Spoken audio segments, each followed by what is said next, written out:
Pode ir? Podemos.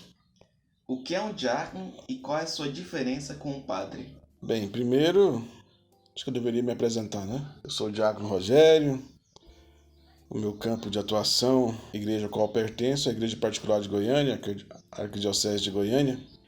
E quanto a essa pergunta, sabe que é uma pergunta que, às vezes, nem todo mundo tem essa concepção de saber quem é o diácono, né? E a gente encontra muita gente que por vezes nem sabia que na Igreja Católica existia essa função, esse ministério.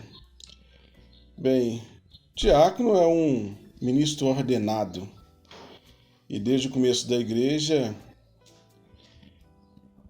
se tem esse ofício, não é? Os apóstolos, lá na igreja primitiva em Jerusalém, ordenaram 7 diáconos. Entre os mais influentes que nós temos nos relatos bíblicos, nós temos Estevão e Filipe. Muito bem, mas quanto à pergunta, o que é que diferencia um diácono de um padre e um sacerdote, não é? Respectivamente, nós temos algumas diferenciações que dá para a gente perceber, não é? Embora nossas vestes se pareçam muito, nós temos algumas diferenças nos cortes e também no nome das nossas vestimentas, não é? Por exemplo, a roupa que vai por cima das vestes do diácono é chamado de dalmática, enquanto a veste que vai por cima da vestimenta do padre é chamado de casula, não é? E tem um corte diferente. Tanto é que o corte da roupa do diácono se faz parecer mais como um avental, que está ligado ao próprio da diaconia, que significa servir, né? Serviço, é o ministério do serviço. E dentro da liturgia também existe algumas diferenciações, sendo que tudo o que se pode fazer na liturgia é próprio do sacerdócio, não é? Mas nós participamos, de certa forma, em alguns serviços, não é? Diante do altar, e no altar nós servimos, preparamos o altar para que esteja tudo organizado, para que o sacerdote possa consagrar, não é? A Eucaristia. E na parte da liturgia da palavra, nós, os diáconos, somos responsáveis por proclamar a palavra, não é? Exceto em alguns dias onde, diante de alguma festa, de alguma eventualidade, como a posse de um padre, essa função de proclamar o evangelho fica reservado ao padre que está assumindo aquela paróquia. Existe também uma diferenciação no que se toca, no tocante aos sacramentos. O diácono pode administrar alguns sacramentos, mas não todos, não é? Alguns ficam reservados aos padres, né, aos sacerdotes, e outros, como é de costume, somente ao bispo, como é o caso da crisma. Mas o batismo, o sacramento do matrimônio, nós podemos administrá-los, não é? Os outros ficam por responsabilidade dos sacerdotes. Como se torna um diácono? Diante dessa pergunta, eu posso esclarecer outra dúvida, né? Nós, diáconos, no meu caso, eu sou um diácono permanente. Existem 2 tipos de diáconos dentro da Igreja Católica, não é? Um é o diácono transitório e o outro é o diácono permanente. O diácono permanente, por muito tempo, ele ficou, vamos dizer, ele não era uma realidade da nossa igreja durante mais de 500 anos, mas com o Concílio do Vaticano II se voltou a ter essa realidade, essa disponibilidade de se ordenar diáconos permanentes, né? Mas como eu disse, há 2 tipos de diáconos. Os transitórios são aqueles que são seminaristas e que têm o objetivo de se tornarem padres, sacerdotes. Então, nós temos no sacramento da ordem 3 graus, não é? Que é o primeiro grau da ordem, que é a diaconia, o segundo grau da ordem, que é o presbitério, e o terceiro grau da ordem, que é o episcopal, não é? Então, tendo como objetivo os seminaristas alcançarem o segundo grau da ordem, que é o sacerdócio, né, que é o presbitério, eles primeiro precisam passar pelo ministério diaconal. Então, eles são ordenados diáconos e geralmente por um período de 1 ano, até que eles possam receber o sacramento, a ordem do presbiterato, né? No caso dos diáconos permanentes, no caso eu, nós, como regula a Santa Igreja, temos alguns, vamos dizer assim, alguns critérios a seguir, né, para se tornarem diácono. No caso aqui da Arquidiocese de Goiânia, o diácono tem que ter acima de 35 anos, ser casado, não é? Ter o sacramento do matrimônio, ou seja, uma esposa, e essa mesma esposa deve autorizá-lo a receber o sacramento da ordem, né? Caso ela diga não, ele não vai receber, né? O bispo não vai atender o pedido. E, geralmente também o pedido é feito por um padre, não é? Para que essa pessoa que almeje o diaconato possa ingressar na escola diaconal. Então os critérios são esses para o diácono permanente: acima de 35 anos, casado já há algum tempo, né? Precisa ter uma família estruturada e ele não vai, por exemplo, ele não almeja o presbiterato, não almeja ser padre. Inclusive, esses dias, teve uma pessoa que até me questionou, né? Tanto tempo eu celebrando lá na comunidade, e ele chegou em mim e disse: Tiago, quando é que você vai ser ordenado padre? Eu falei, nunca, né? Porque não é um desejo meu que para eu ser padre, o que tem que acontecer? Eu tenho que ficar viúvo. E aí eu fiz o pedido ao bispo de receber o sacramento pro presbiterato, não é? Mas eu não quero ficar viúvo tão cedo, né? Então não é uma realidade para mim. Então eu sou diácono permanente, não é? Pode acontecer e acontece casos, inclusive aqui na Arquidiocese de Goiânia nós temos um diácono que se tornou viúvo há algum tempo e ele fez o pedido ao nosso arcebispo Dom João para que fosse ordenado presbítero, não é? Mas não é uma realidade que nós, diáconos permanentes, almejamos. Nós almejamos servir como diáconos. Pode acontecer que futuramente, talvez para quem queira, isso possa acontecer, mas não é uma realidade almejada pelo diácono permanente. Qual é a origem do diácono? Origem do diácono. Bem, a origem do diácono vem desde a igreja primitiva mesmo, não é? Eu acho que já falei isso numa pergunta anterior, mas o diácono foi uma instituição que se iniciou com a imposição dos 7 primeiros diáconos na igreja de Jerusalém. Diácono, que é uma palavra, a diaconia é uma palavra que nos remete ao servir, não é? O diácono é aquele que serve. A diaconia é um ministério de serviço. Então aqueles primeiros diáconos estavam ali para ajudar os apóstolos no serviço, né, de ajuda, na caridade aos povos, aqueles fiéis, né, as viúvas. Era um serviço realmente de caridade, de dar tempo, olha a caridade no tocante. O serviço do diácono, a princípio, era o serviço das mesas, de servir, de ajudar aquelas pessoas que por vezes estavam impossibilitadas, tinham dificuldades, não é? De dar atenção. O serviço do diácono era esse, de dar atenção, de levar a palavra, de ir ao encontro, principalmente dos órfãos e das viúvas e dos pobres. Não é? Então, a origem do diácono tem uma origem bíblica e uma origem na igreja primitiva. E se nós olhamos os textos de Timóteo, nós vamos encontrar lá até instruções de como deveria ser e se portar um diácono, aquele que almejasse a diaconia, não é? Então nós temos essa origem fundamentada bíblica. E durante toda a história, principalmente a primitiva, não é? Até chegando na Idade Média, a figura do diácono era uma figura presente na igreja, tipo sempre um braço direito do bispo. Então, nós estamos ali junto à igreja desde o início. Estamos juntos, nós, os presbíteros e os bispos. Né? Devo pedir bênção para os diáconos? A perguntinha...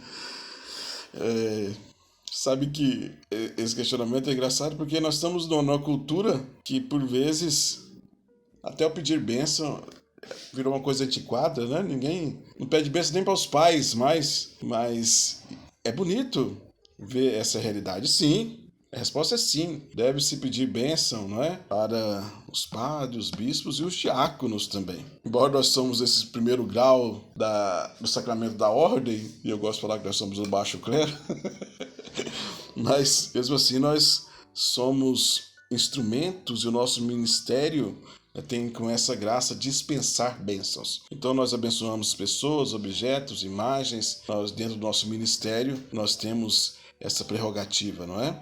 De podermos dar uma bênção sacramental e também, não é, dispensar essas bênçãos devido ao nosso ministério ordenado, certo? Qual foi a sua motivação a se tornar diácono? Interessante essa pergunta. Cada um tem, nas conversas que eu tive com os meus irmãos diáconos, a gente sempre percebeu que há motivações diferentes. Ou seja, Deus faz o chamado de acordo com a perspectiva e com o olhar de cada pessoa, né? Ou seja, o que a pessoa busca, Deus faz o chamado em cima daquilo ali que a pessoa almeja. No meu caso, eu vou ser sincero e eu vou dizer que eu tinha alguma dificuldade nas homilias e nas reflexões que se tinham na igreja que eu participava referente à palavra de Deus. Então, eu comecei a estudar, eu comecei a buscar e eu queria crescer mais, não é? Na interpretação da palavra que já está interpretada pelo magistério da igreja, não é? Mas no que desenrola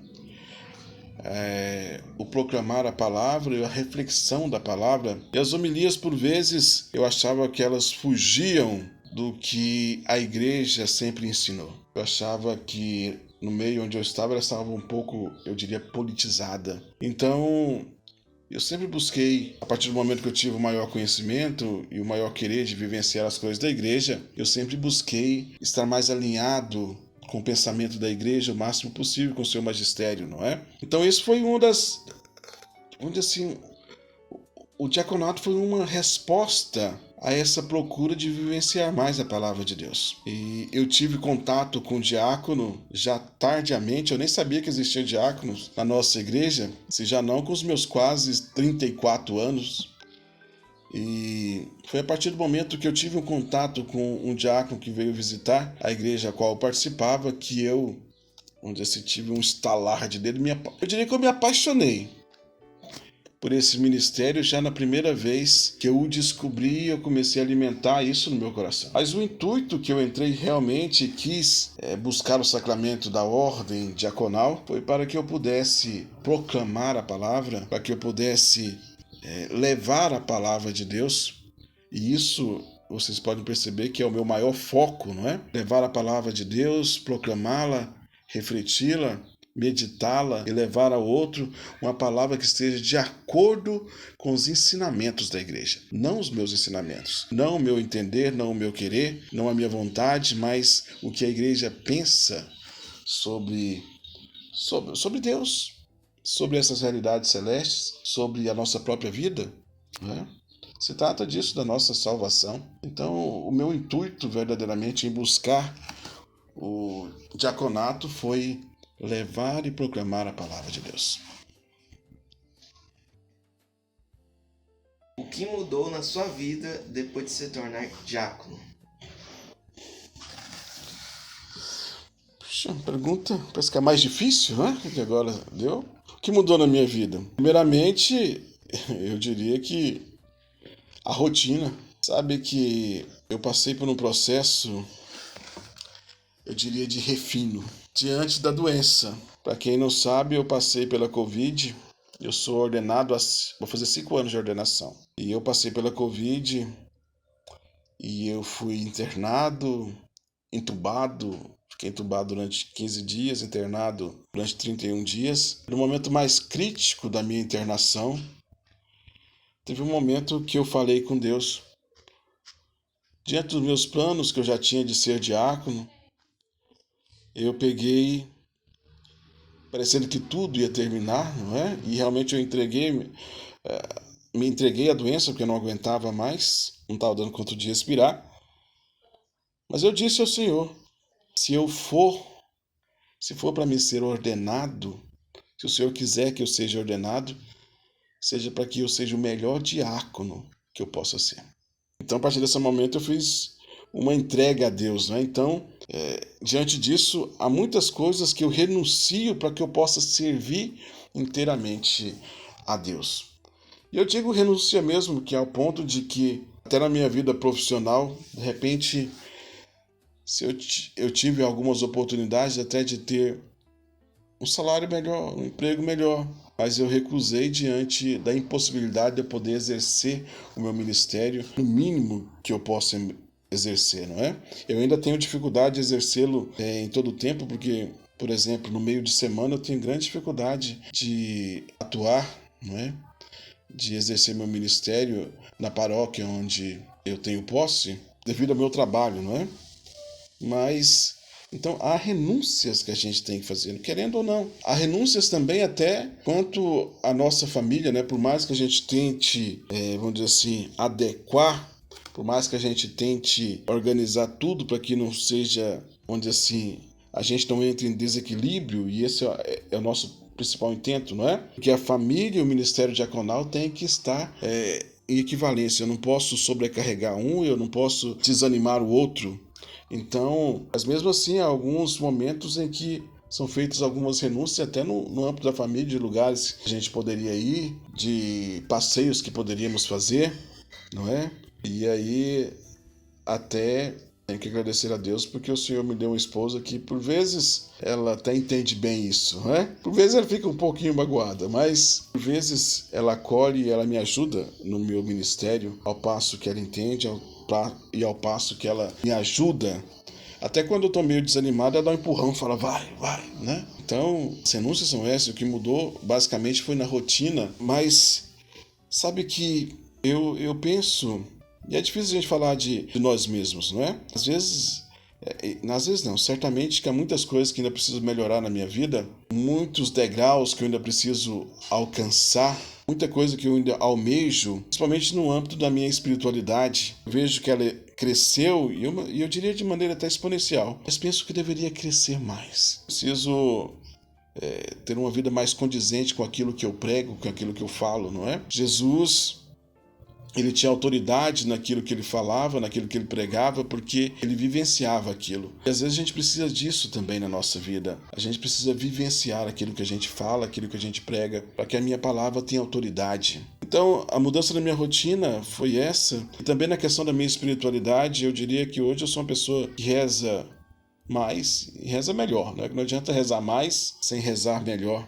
E buscar viver essa espiritualidade, porque através dessa espiritualidade nós também agregamos sabedoria para a nossa vida, para as nossas ações, muitas vezes sabedoria divina, não é? Porque a sabedoria humana, por vezes, não é capaz de sanar as principais questões da nossa vida. Então as mudanças foram essas, há renúncias, mas sabe que há uma alegria muito maior, não é? Diante dessas renúncias, das mudanças de rotina, diante daquilo que muitos poderiam entender como perda, né? Porque, por exemplo, o diácono não tem salário. Nós não temos salário, não é como os padres têm as suas côngulas, né? Nós não temos côngulas, mas nós não temos. Vejamos, mesmo assim, eu fui capaz de renunciar a um trabalho com salário melhor, não é? Em vista desse ministério que não dá nenhum recurso para que eu possa realizá-lo. Mas há uma satisfação e uma alegria maior do que o dinheiro, não é? É você poder ajudar as pessoas, você poder levar a palavra de Deus. Às vezes as pessoas chegam até a gente e nos dão um abraço, às vezes não quer significado nenhum para nós, mas para ela há um significado e uma alegria, porque ela ouviu uma palavra que ela queria ouvir. Ela às vezes teve a coragem de chegar até a gente e fazer um questionamento sobre algo da sua vida. Elas se abrem a nós. Então veja que também há uma responsabilidade da nossa parte, e uma responsabilidade muito grande. Por isso você precisa ter uma vida de oração muito profunda, porque nós mexemos com pessoas, né? Trabalhamos com pessoas, e às vezes elas chegam com dúvidas no que concerne a sua vida espiritual, no que concerne a sua vida até profissional, particular, amorosa. Chega até a gente com suas questões. E por vezes a gente tem que ter um discernimento muito grande, a gente poder direcionar essas pessoas no caminho que elas procuram, para que elas possam procurar uma melhora na sua vida, principalmente no âmbito da sua salvação, não é? Então é preciso que a gente trabalhe bem essa questão e é preciso que a gente reconheça essa necessidade de nós nos aprimorarmos em Deus, buscarmos mais, sermos vigilantes, não é? Mas diante dessas realidades, eu estava dizendo que há uma alegria e uma satisfação. Talvez e uma das principais coisas que alegra o coração, principalmente o meu, eu penso que o meu, né? É às vezes na simples ação de crianças, né? Eu não sei por que cargas d'água, mas as crianças, por vezes eu já disse que, penso eu, que é por causa das vestes coloridas, né? Mas as crianças têm um carinho muito grande por nós, de repente do nada vem uma criança, nos abraça, né? Do nada vem uma criança até pelas nossas costas e dá um abraço na gente, do nada. Então veja que há algo divino nesse ministério, né? Então a gente tem que fazê-lo para Deus, sempre pensando nas pessoas para que elas também possam alcançar essa graça. Não é que um dia me alcançou, um dia alcançou tantos outros diáconos que possam alcançar também tantas e tantas pessoas. Bem, meus queridos, estamos chegando ao fim deste vídeo. Eu queria só deixar um recado final, não é? Sabe que o tema da minha ordenação é: meus ouvidos tinham escutado falar de ti, mas agora meus olhos te viram. Jó 42:5. Sabe, essa é uma realidade que nós brasileiros temos, não é? Porque nós crescemos ouvindo falar do Cristo, ouvindo falar de Deus. Nós, desde a nossa infância, Jesus Cristo é uma figura recorrente na nossa vida. De alguma forma ele chegou até nós, os nossos ouvidos, não é? Nossos pais ensinaram as orações, as primeiras orações. De alguma forma nós tivemos contato. Ainda mais agora no tempo da internet, nós temos, claro, a figura de Jesus Cristo, da sua existência. Mas saber da sua existência não significa que nós tenhamos fé nele. Eu gosto muito das palavras de Jó porque Jó sabia da existência de Deus, mas chegou ao ponto que, diante da dor, do sofrimento, ele tinha tudo para duvidar. Mas, diante de tudo isso, o que fez foi realçar a sua fé, não é? Ao ponto dele dizer isso: olha, eu já tinha escutado falar de ti, mas agora meus olhos te viram. E quais os olhos que viram o Senhor? Na verdade, são os nossos olhos da fé. Nossos olhos da fé têm que se abrirem para ver realmente o Cristo, para ver realmente Deus nas suas ações, para ver realmente Deus nas pessoas, nas relações e em nós mesmos, ao passo que nós nos configuramos a Cristo. Então, meus queridos, vamos pensar sobre isso, para que nós possamos almejar voos maiores, como nos diz São Paulo, buscar as coisas do alto, as coisas celestes. Então, eu fico feliz que vocês me acompanharam até aqui. Para vocês que me acompanharam, eu peço que vocês deixem seu like, compartilhem nossos vídeos, que vocês se inscrevam em nossos canais, não é? Principalmente do YouTube, que é o que tem menos, né? O que tem menos inscritos. Coitado, capenga. Então nos ajude. Então, Deus abençoe, Ele que é Pai, Filho e Espírito Santo. E criatura, juízo!